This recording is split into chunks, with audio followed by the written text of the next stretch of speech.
ഓം ശാന്തി 17/1/2025. ഇന്നത്തെ മുരളിയുടെ main points.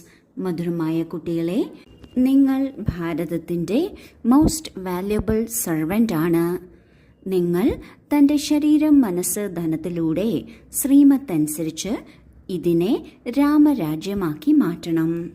ഭാരതത്തിൻ്റെ സ്വാതന്ത്ര്യ സമരം ലോകത്തിനു മുന്നിൽ ഒരു ഉത്തമ ഉദാഹരണമാണ്. അഹിംസയിലൂടെയും നിസ്സഹകരണത്തിലൂടെയുമാണ് ഈ സ്വാതന്ത്ര്യം നമുക്ക് ലഭിച്ചത്. ഇങ്ങനെ സ്വാതന്ത്ര്യത്തിലേക്ക് നയിക്കുന്നതിന് നമ്മുടെ ഭാരതത്തിൽ നിറയെ സാമൂഹിക പ്രവർത്തകരും ഉണ്ടായിരുന്നു. പലരും ലോകത്തിൽ തന്നെ വളരെ ഉയർന്ന നിലവാരം പുലർത്തുന്നവർ ആയിരുന്നു.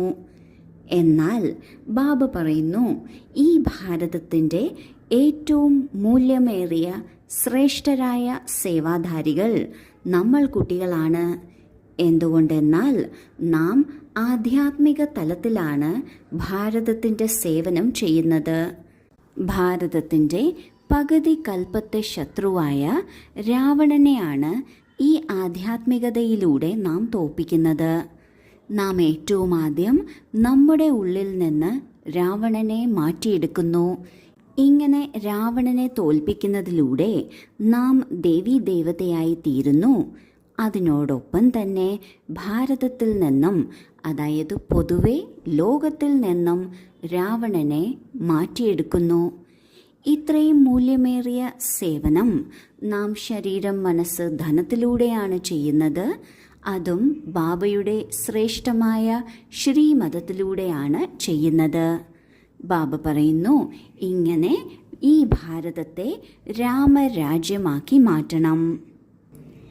ചോദ്യം: സത്യമായ അലൗകിക സേവനം ഏതാണ്?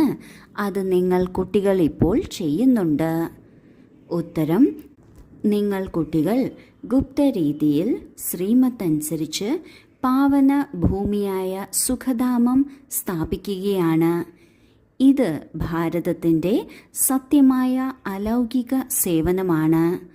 നിങ്ങൾ പരിധിയില്ലാത്ത ബാബയുടെ ശ്രീമതമനുസരിച്ച് എല്ലാവരെയും രാവണന്റെ ജയിലിൽ നിന്ന് മുക്തമാക്കിക്കൊണ്ടിരിക്കുന്നു.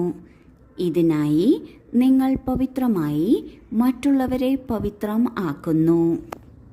വിശക്കുന്നവന് ഭക്ഷണം കൊടുക്കുന്നതിന് പകരം ഭക്ഷണം എങ്ങനെ ഉണ്ടാക്കണം എന്ന് പഠിപ്പിച്ചാൽ അവർക്ക് ജീവിതകാലം മുഴുവനും അത് സഹായമായിരിക്കും. അതുപോലെ അലൗകിക സേവനമെന്നാൽ ഒരാൾക്ക് ദുഃഖമുണ്ടെങ്കിൽ ആ ദുഃഖം മാറ്റിക്കൊടുക്കുക എന്നതിലുപരി ആ ദുഃഖത്തിൻ്റെ കാരണത്തെ ഉന്മൂലനം ചെയ്യുക എന്നതാണ്. ഇത് ആ വ്യക്തി തന്നെയാണ് ചെയ്യേണ്ടത്. നാം അവർക്കതിനുള്ള വഴി കാട്ടിക്കൊടുക്കുകയാണ് ചെയ്യുന്നത്. ഇതിനെയാണ് അലൗകിക സേവനം എന്ന് പറയുന്നത്.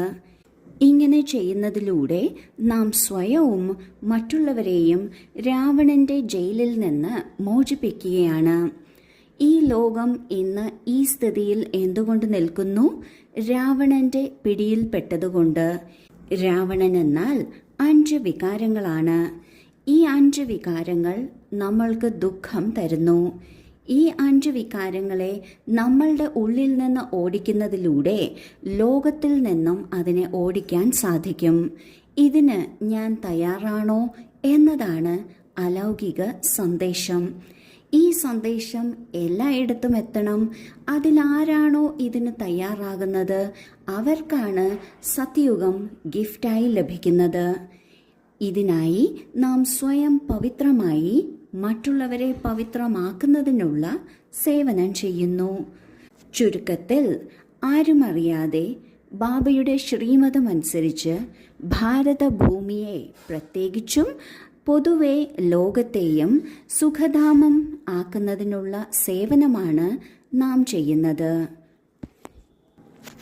ഗീതം: നയനഹീനർക്ക് വഴികാട്ടൂ പ്രഭു. ധാരണയ്ക്കുള്ള മുഖ്യസാരം: 1. ഏതുപോലെ ഹയസ്റ്റ് ബാബ്ദാദ സിമ്പിളായിരിക്കുന്നു, ഇതുപോലെ വളരെ വളരെ സിമ്പിളും നിരാകാരിയും നിരഹങ്കാരിയുമായി ഇരിക്കണം. ബാബയിലൂടെ ലഭിക്കുന്ന ഫസ്റ്റ് ക്ലാസ് ജ്ഞാനത്തെക്കുറിച്ച് ചിന്തിക്കണം. 2. ഡ്രാമ തീർത്തും റിപ്പീറ്റ് ആയിക്കൊണ്ടിരിക്കുകയാണ്. ഇതിൽ പരിധിയില്ലാത്ത പുരുഷാർത്ഥം ചെയ്ത് പരിധിയില്ലാത്ത സുഖം പ്രാപ്തമാക്കണം. ഒരിക്കലും ഡ്രാമ എന്ന് പറഞ്ഞ് നിന്നു പോകരുത്. പ്രാലബ്ധത്തിനായി തീർച്ചയായും പുരുഷാർത്ഥം ചെയ്യണം. ആദ്യത്തെ പോയിന്റിൽ ബാബ പറയുന്നു, ബാബ് ദാദ, അതായത് ശിവബാബയും ബ്രഹ്മബാബയും രണ്ടുപേരും വളരെ സിമ്പിളാണ്. നിരാകാരിയും നിരഹങ്കാരിയുമായി സേവനം ചെയ്യുന്നു. ഇതുപോലെ നമ്മൾ കുട്ടികളും വളരെ സിമ്പിളായിരിക്കണം, നിരാകാരിയും നിരഹങ്കാരിയും ആകണം. ബാബയിൽ നിന്ന് ലഭിക്കുന്നത് ഏറ്റവും ഉയർന്ന ഫസ്റ്റ് ക്ലാസ്സായ ജ്ഞാനമാണ്. ഇതിനെക്കുറിച്ച് കൂടുതൽ ചിന്തിക്കുമ്പോഴാണ് നമ്മളുടെ ഉള്ളിൽ ജ്ഞാനം നിറയുന്നത്, അത് ജീവിതത്തിൽ ധാരണ ആകുന്നത്. അതിനാൽ ചിന്തനം ചെയ്യണം. 2ാമത്തെ പോയിന്റിൽ ബാബ പറയുന്നു, ഈ ഡ്രാമയിൽ എല്ലാം തന്നെ റിപ്പീറ്റ് ആകുന്നു. ഈ കൽപ്പത്തിൽ എന്ത് നടന്നുവോ അതാണ് അടുത്ത കൽപ്പത്തിലും നടക്കുന്നത്. അടുത്ത കൽപ്പത്തിൽ എന്താണ് നടന്നതെന്ന് ഈ കൽപ്പത്തിൽ നാം എന്ത് ചെയ്യുന്നു എന്നത് കണ്ട് മനസ്സിലാക്കാം. അതിനാൽ ബാബ പറയുന്നു, ഡ്രാമ എന്ന് പറഞ്ഞ് ഇരുന്ന് കളയരുത്, നിഷ്ക്രിയരാകരുത്. നന്നായി പുരുഷാർത്ഥം ചെയ്ത് പ്രാലബ്ധം ഉണ്ടാക്കണം. വരദാനം: അവ്യക്ത സ്വരൂപത്തിൻ്റെ സാധനയിലൂടെ പവർഫുൾ വായുമണ്ഡലം ഉണ്ടാക്കുന്ന അവ്യക്ത ഫരിഷ്തയായി ഭവിക്കട്ടെ. വായുമണ്ഡലം പവർഫുൾ ആക്കുന്നതിനുള്ള മാർഗമാണ് തൻ്റെ അവ്യക്ത സ്വരൂപത്തിൻ്റെ സാധന. ഇതിൽ തുടർച്ചയായി അറ്റൻഷൻ ഉണ്ടായിരിക്കണം. കാരണം ഏത് കാര്യത്തിൻ്റെ സാധനയാണോ ചെയ്യുന്നത് ആ കാര്യത്തിൽ ശ്രദ്ധയുണ്ടായിരിക്കും. അപ്പോൾ അവ്യക്ത സ്വരൂപത്തിൻ്റെ സാധന എന്നാൽ തുടർച്ചയായി അറ്റൻഷൻ നൽകുന്നതിൻ്റെ തപസ് വേണം. ഇതിനാൽ അവ്യക്ത ഫരിഷ്ത ഭവ എന്ന വരദാനം സ്മൃതിയിൽ വെച്ച് ശക്തിശാലിയായ അന്തരീക്ഷമുണ്ടാക്കുന്നതിനുള്ള തപസ് ചെയ്യൂ.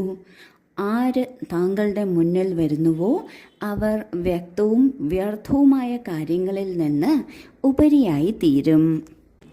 എത്ര നാം അവ്യക്ത സ്വരൂപം പ്രാക്ടീസ് ചെയ്യുന്നുവോ അത്രയും വായുമണ്ഡലം പവർഫുൾ ആക്കാൻ സാധിക്കും. ഏത് കാര്യത്തിലേക്കാണോ നമ്മുടെ അറ്റൻഷൻ തുടർച്ചയായി പോകുന്നത് അവിടേക്ക് ശക്തി പോവുകയാണ്, അല്ലെങ്കിൽ എനർജി നമ്മളിൽ നിന്ന് പോവുകയാണ്. അങ്ങനെ എനർജി പോകുമ്പോൾ ആ കാര്യവും ശക്തിശാലിയാകുന്നു. എത്രത്തോളം നാം അവ്യക്ത ഫരിഷ്തയാണ് എന്നത് ഓർമ്മയുണ്ടോ? അതായത് അവ്യക്ത ഫരിഷ്ത ഭവ എന്ന വരദാനം ഓർമ്മയിലുണ്ടോ? അത്രത്തോളം വായുമണ്ഡലം ശക്തിശാലിയാക്കാൻ സാധിക്കും.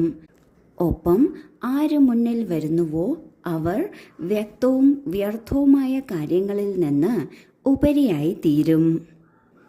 സ്ലോഗൻ: സർവശക്തിവാനായ ബാബയെ പ്രത്യക്ഷമാക്കുന്നതിന് ഏകാഗ്രതയുടെ ശക്തി വർദ്ധിപ്പിക്കൂ. ഓം ശാന്തി.